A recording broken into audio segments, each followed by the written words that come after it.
It happens. Sometimes they get called, sometimes they don't. It is what it is. Caitlin Clark is still making waves in the W, but as usual, the drama goes beyond the court. Sports pundit Jason Whitlock is the latest to enter the mix, talking dirt about the sensational rookie. It's like the basketball version of Beauty and the Beast, except the Beast is a sports pundit with a Twitter account. For those who remember, Jason Whitlock is the same guy who's been riding the Caitlin Clark hype train harder than a toddler on a sugar rush after raiding a candy store. Here's what he said about Clark back in July. Caitlin Clark is box office. The WNBA has suffered from a lack of box office. Caitlin Clark is clearly the most valuable player in the history of the WNBA. She's clearly the best rookie the WNBA has ever seen. She's clearly the rookie of the year in the WNBA halfway through. But suddenly, Whitlock has decided to jump off the train. And let me tell you, he didn't just step off. He did a full-on triple backflip with a twist. Out of nowhere, Whitlock drops this bomb a few days ago. If we don't get Clark to stop acting like a spoiled baby on the court, it's going to go away. Wait, what? When I read that, I nearly choked on my popcorn. This is like finding out Darth Vader is Luke's father, except instead of, Luke, I am your father, it's Caitlin, I am your critic. So what caused this sudden 180? Did Caitlin steal Whitlock's parking spot? Or maybe she turned down his friend request on Facebook? Nope. Apparently, it all boils down to emotions. Yes, guys. Apparently having feelings on the basketball court is now a cardinal sin. Whitlock went on a Twitter tirade that would make Donald Trump say, "Whoa, buddy, maybe take it easy on the tweets?" He accused Clark of having a lack of emotional control and constant whining. He even highlighted a play where Clark thought she deserved a foul call, but didn't get it. Now, I don't know about you, but I thought showing emotion in sports was part of the deal. I mean, have you seen me when my team loses? It's like a toddler throwing a tantrum in the toy aisle at Walmart, except the toddler is a grown woman and the toy aisle is my living room. But apparently, according to Whitlock, we're supposed to play basketball with all the emotional range of a piece of toast. Whitlock really went full savage mode, tweeting, "It's official, Caitlin Clark is LeBron James." And I'm like, whoa, is that a compliment? But then he adds, "She just laid a defender out with a Derrick Henry stiff arm, and the refs didn't even consider blowing a whistle. Plus, she whines way too much. I can't take it. Too entitled." Well, those who agree with Whitlock often point to an incident that happened in Indiana Fever's recent loss to the Minnesota Lynx as a telling example. Clark driving on Carlton. Clark hangs, and Fisa Collier sends her back. Collier with the late help. Minnesota with numbers. Extra pass. Williams shot fakes the three, pulls up, and connects. As you just saw, Clark shot faked and drew contact from Lynx star Nafisa Collier, but did not get the call from the officials. She falls to the ground and just lies there, as the Lynx capitalized on the numbers advantage with a quick two-point basket on the other end.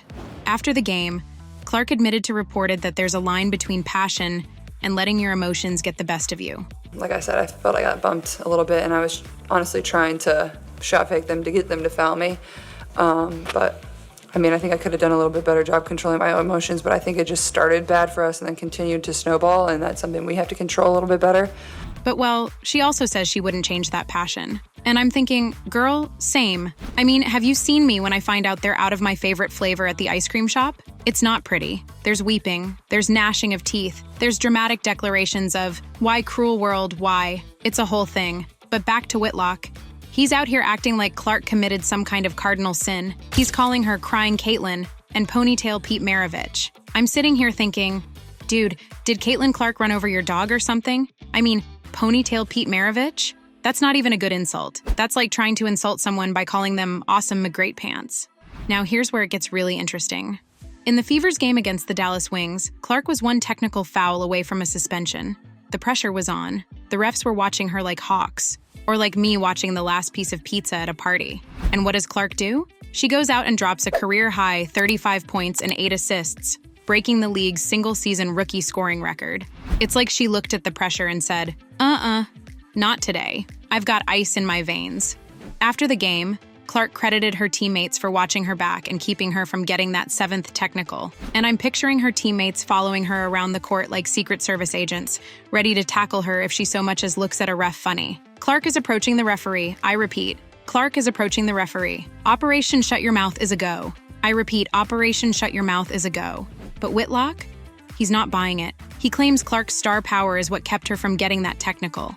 In reality, Clark's babysitters actually failed.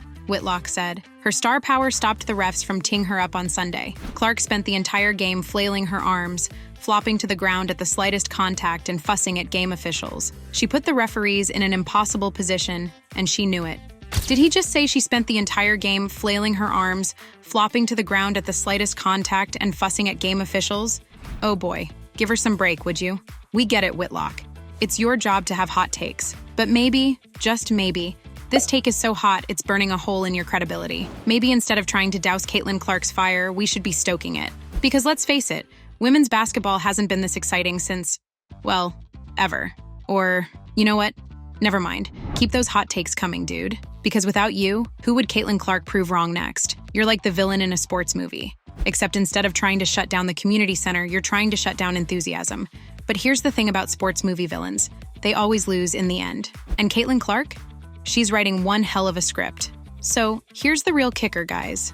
While Whitlock is out here playing armchair referee, Caitlin Clark is busy making history. She's breaking rookie scoring records, packing stadiums, and boosting ratings like nobody's business. She's basically the basketball equivalent of a supernova, bright, powerful, and impossible to ignore.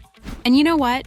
The real fans, the ones who actually understand and appreciate the game, they're loving every second of it because they know they're witnessing something special. They know they're watching a once-in-a-generation talent redefine what's possible in women's basketball. Let Caitlin be Caitlin. If she wants to argue with refs, let her argue. If she wants to break every record in the book, let her break them. Because at the end of the day, isn't that what we want from our sports stars? To be authentic, to be passionate, and to be damn good at what they do? I mean, if I wanted to watch emotionless perfection, I'd watch a robot play chess. Actually, that sounds kind of awesome. Can we make that happen? Now, if you enjoyed this video, why not head over and check out our other videos on how Clark answered her other critics like Shirley Swoops and outstanding performances on the court. And while you're at it, hit the like and subscribe button if you haven't done so already.